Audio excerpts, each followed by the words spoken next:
Hey guys, in this video we're going to talk about the moment that Pete Davidson pushes a creepy fan, Meghan Trainor's horrible comments about teachers, and the real reason Tucker Carlson got fired. Over the weekend, Pete Davidson was caught on camera having a very uncomfortable interaction with a fan. He was attending an NBA game in New York City, watching the Knicks playoff against the Cleveland Cavaliers at Madison Square Gardens. At one point, Pete was spotted in the crowd meeting fans after the game. He was taking the time to pose for some photos and videos with other Knicks fans. But while he's taking a selfie with one fan, an older looking man approaches him and tries to put his arm around him. It seems like he was trying to tell Pete something, but it was difficult to know what it was. Pete didn't react at first, but when the man got closer, he angrily pushed him away. It's not clear whether the man said something to him when he approached him, but it looks like he completely overstepped his boundaries while he was already taking pictures with fans. The actor then went back to taking selfies with other people before trying to shake off the interaction.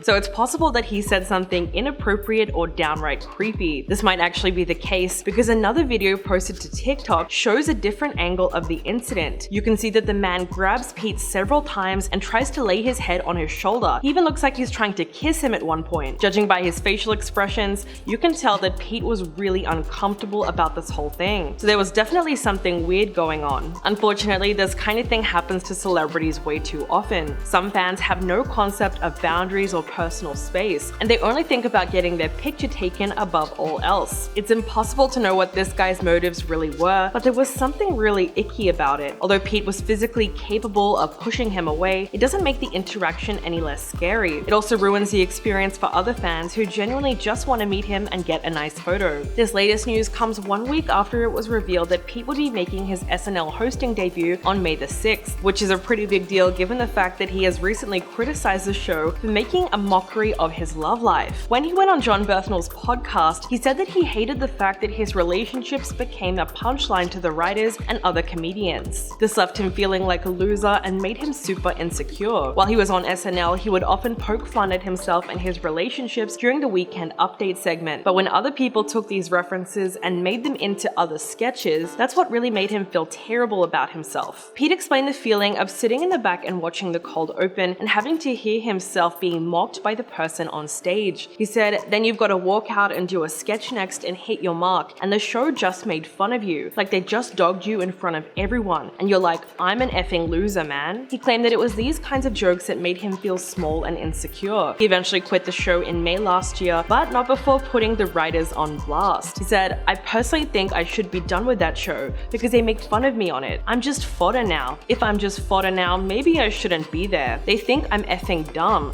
like I'm literally painted to be this big dumb idiot." So Pete obviously had a whole lot of pent-up resentment from years of being the butt of every joke, but he doesn't seem to have anything against other cast members or even the show's creator Lorne Michaels, which means hopefully we might one day see him make a full-fledged return to SNL. Alright, now did you hear what Meghan Trainor just said about teachers? Because it's made a whole lot of people very angry. The 29-year-old singer had Trisha Paytas on her Working On It podcast. In that particular episode, they discussed the failures of the education system in America. They talked about their worries about teachers and potential bullies. Although most viewers expected Trisha to be the one to say something questionable, like she always does, it was actually Meghan this time. They were talking about how awful some teachers can be, and in response, Meghan straight up said, "F teachers." She also insisted that she would not be sending her kids to public schools because of all the violence. Overall, her comments made her seem extremely out of touch, given the fact that most parents simply can't afford to send their kids anywhere apart from public school. Unsurprisingly, fans flooded TikTok and other social media platforms to call her out. One person retweeted the video and wrote, "Hearing Meghan Trainor talk dismissively about public schools is so disappointing. So many students have had to go to public school because they don't have the money or accessibility for private school or homeschooling. Teachers are superheroes doing the best for their kids." Another person wrote, "Meghan Trainor, before bashing teachers and public schools, think about why resources are so limited and why parents have kids bring bulletproof backpacks to school. You both have influence and platforms that can help you bring about actual change." Meghan was then called out by a TikToker named Sujia who posted a video putting her comments on blast. She said, "The thing I want to talk about most is the privilege with which you speak those words. You're never going to have to know what it feels like to send your kids to school because you have the privilege to keep them at home and to most likely hire someone to teach them for you if you wanted to. Most of us do not have that privilege. You're being so flippant about the whole thing and it it was really gross to me. Suji went on to criticize Meghan for her toxic mindset and said, "When you say F teachers,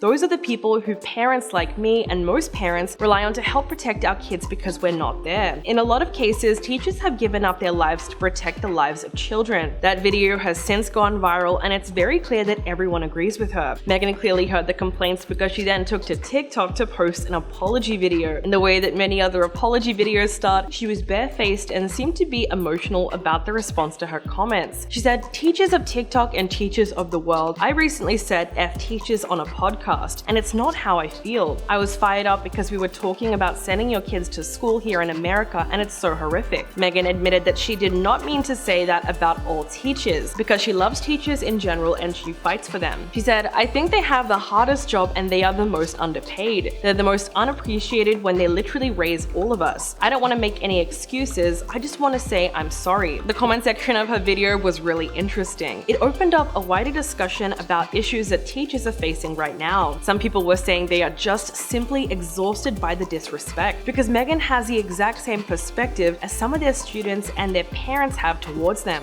Not only that, but this kind of sentiment is part of the reason that more than 3/4 of the US states are experiencing a teacher shortage. There's so many reasons for this, like issues with low pay, heavier workloads, declining prestige, and deteriorating faculty morale. Don't forget the mounting academic pressures, and of course health and safety concerns. So many of these problems were exacerbated during the pandemic, and they're still getting worse to this day. So really, Meghan's comments were completely uncalled for, but at least they brought a little more attention to something that is shaping up to be a massive issue in the nation. Alright, now did you hear that Tucker Carlson was just fired? The longtime Fox News host has officially been kicked off the network. This exit is a surprising move, and it was not expected at all, seeing that he was their most popular primetime host. Fox News released a statement on Monday saying, "Fox News Media and Tucker Carlson have agreed to part ways. We thank him for his service to the network as a host and prior to that as a contributor." Mr. Carlson's last program was Friday the 21st of April. Fox News Tonight will air live at 8 p.m. starting this evening as an interim show helmed by rotating Fox News personalities until a new host is named. We thank him for his service to the network as a host. What's really interesting is that Carlson seemingly had no idea that he was going to be let go. He signed off on Friday's show by wishing viewers the best weekend and telling them that he would be back on Monday. So he was probably caught off guard just as much as everyone else. But if you take a look at what's been happening at Fox News lately, it starts to make a whole lot more sense. Just last week, the network settled an epic defamation lawsuit by paying Dominion Voting Systems more than $787 million. This is because in 2020, they were responsible for spreading the bogus theory that Donald Trump was cheated out of the presidency because of election fraud. No one at Fox News spread this idea more than Tucker Carlson. His show was said to have a massive role in spreading misinformation about the election, so of course he became the focus of the lawsuit. During the discovery phase of the trial, documents were made public and they revealed a clear divide between what he said on air